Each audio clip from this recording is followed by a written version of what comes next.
സ്വപ്നങ്ങളുടെ രാജകുമാരനാണ് കേട്ടോ. എപ്പോഴും സ്വപ്നം കണ്ടുകൊണ്ടേയിരിക്കും. നിങ്ങൾ ഇവിടെ നിന്ന് അങ്ങോട്ട് നോക്കി. ഏതാ?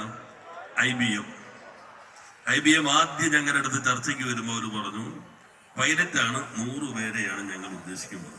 ഞാൻ ചോദിച്ചു നിങ്ങൾക്ക് എന്ത് വേണം? അപ്പോൾ അവരെന്നോട് പറഞ്ഞു ഞങ്ങൾക്ക് ഫുൾ ടൈം ഇന്റേൺഷിപ്പ് വേണം, ഞങ്ങൾ വീണ്ടും വരാം അടുത്ത മീറ്റിങ്ങിന്. ഞാൻ പറഞ്ഞു നിങ്ങൾ മീറ്റിങ്ങിന് വരണ്ട, ഇവിടെ തന്നെ ഇരിക്കും, 2 മിനിറ്റ് തരാൻ പറഞ്ഞു.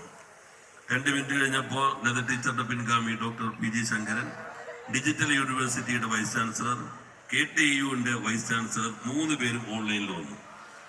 അവിടെ വെച്ച് അവർ സമ്മതിച്ചു IBMന് വേണ്ടി ഫുൾ ടൈം ഇന്റേൺഷിപ്പ്. ഇന്ന് IBMൽ 3000 പേര് പ്രവർത്തിക്കുന്നുണ്ട് കേരളത്തിൽ. അപ്പൊ നിങ്ങളുടെ സ്വപ്നങ്ങൾ എവിടെയാണ് ചിറക് വയ്ക്കേണ്ടതെന്ന് ഞങ്ങൾ മനസ്സിലാക്കി. പെനറ്റോണി US കമ്പനി, പെനറ്റോണി ലോകത്തിലെ 1ാമത്തെ ലോജിസ്റ്റിക് കമ്പനി ബിനാനിപുരത്ത് അവരുടെ ലോജിസ്റ്റിക് പാർക്ക് ആരംഭിക്കുകയാണ്. അങ്കമാലിയിൽ അവിഗ്ന ലോജിസ്റ്റിക്, നിങ്ങൾ സെർച്ച് ചെയ്താൽ അറിയാൻ കഴിയും. അവിഗ്ന ലോജിസ്റ്റിക്കിന്റെ കഴിഞ്ഞ ദിവസം അവരുടെ വലിയ ലോജിസ്റ്റിക് പാർക്ക് ഞാൻ ഉദ്ഘാടനം ചെയ്യുകയുണ്ടായി. ഫ്ലിപ്കാർട്ടിന്റെ ഒന്ന് പറവൂർ ആലുവ റൂട്ടിൽ മന്നത്ത് ഉദ്ഘാടനം ചെയ്തിട്ടുണ്ട്. 14-ാം തീയതി പുതിയ ലോജിസ്റ്റിക് പാർക്ക് കളമശ്ശേരിയിൽ മുഖ്യമന്ത്രി ഉദ്ഘാടനം ചെയ്യാൻ പോവുകയാണ്. അപ്പൊ ലോജിസ്റ്റിക് കഴിഞ്ഞ ആളുകൾക്കെല്ലാം ഇവിടെ തന്നെ തൊഴിലെടുക്കാൻ കഴിയുന്ന സാഹചര്യം ഇപ്പോ ഉറപ്പു വന്നിരിക്കുന്നു.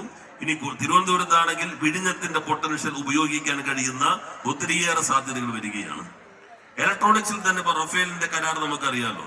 അതിൽ 345 കോടിയുടെ കരാറ് കിട്ടിയിരിക്കുന്ന കമ്പനി നിങ്ങളുടെ ക്യാമ്പസിൽ നിന്ന് അധിക ദൂരെയില്ലാത്ത SFO ടെക്നോളജീസ് ആണ്. അവരാണ് പ്രധാന കമ്പോണന്റ് ഉണ്ടാക്കുന്നത്. അപ്പൊ അത്തരത്തിലുള്ള നിരവധി കമ്പനികൾ നമ്മുടെ കേരളത്തിലേക്ക് വരുന്നു. മുൻഗണനകൾ നമ്മൾ നിശ്ചയിച്ചിട്ടുണ്ട്. വലിയ മാനുഫാക്ചറിങ് പൊല്യൂട്ടഡ് കമ്പനികൾ കേരളത്തിന് കഴിയില്ല. നമ്മളിപ്പോ ഇവിടെ ഞാൻ കണ്ടല്ലോ robotics, AI, GenAI, big data analysis, machine learning, block chain technology, ഇതെല്ലാം പുതിയ തലമുറയാണ്. ഇതിനെല്ലാം പറ്റുന്ന സ്ഥലമാണ് കേരളം. അതുകൊണ്ട് സ്വപ്നങ്ങൾ നന്നായി കണ്ടോളൂ. ആ സ്വപ്നങ്ങൾക്ക് ചിറക് നൽകാൻ ഗവൺമെന്റ് നിങ്ങൾക്കൊപ്പമുണ്ട്. നമ്മുടെ കേരളം പഴയ കേരളമല്ല, അതിവേഗത്തിൽ മാറിക്കൊണ്ടിരിക്കുന്ന കേരളമാണ്. ഈ ചെറുപ്പമാണ് കേരളത്തിന്റെ കരുത്ത്. ഈ കരുത്താണ് ഞങ്ങൾ ദാവോസിലായാലും ഇവിടെ നടത്തിയ ഇൻവെസ്റ്റ് കേരള ഗ്ലോബൽ സബ്മിറ്റിലായാലും ഞങ്ങൾ ഉയർത്തി കാണിച്ചത്. What is your advantage? ഞങ്ങൾ readily available talent pool, highly skilled human resources, ഇതാണ് കേരളത്തിന്റെ സ്ട്രെങ്ത് എന്ന് ഞങ്ങൾ പറയുകയുണ്ടായി.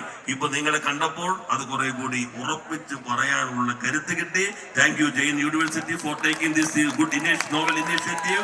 ആൻഡ് ഓൾസോ നിങ്ങൾ എല്ലാവരുടെയും ഈ പരിപാടി ഇനിയും അടുത്ത വർഷവും നന്നായി പോകട്ടെ എന്ന് ആശംസിച്ചുകൊണ്ട് നിങ്ങളെല്ലാം കണ്ടപ്പോൾ കുറച്ചുകൂടി ഊർജ്ജം കിട്ടി എന്ന് കൂടി സൂചിപ്പിച്ച് വാക്കുകൾ അവസാനിപ്പിക്കുന്നു. നന്ദി, നമസ്കാരം.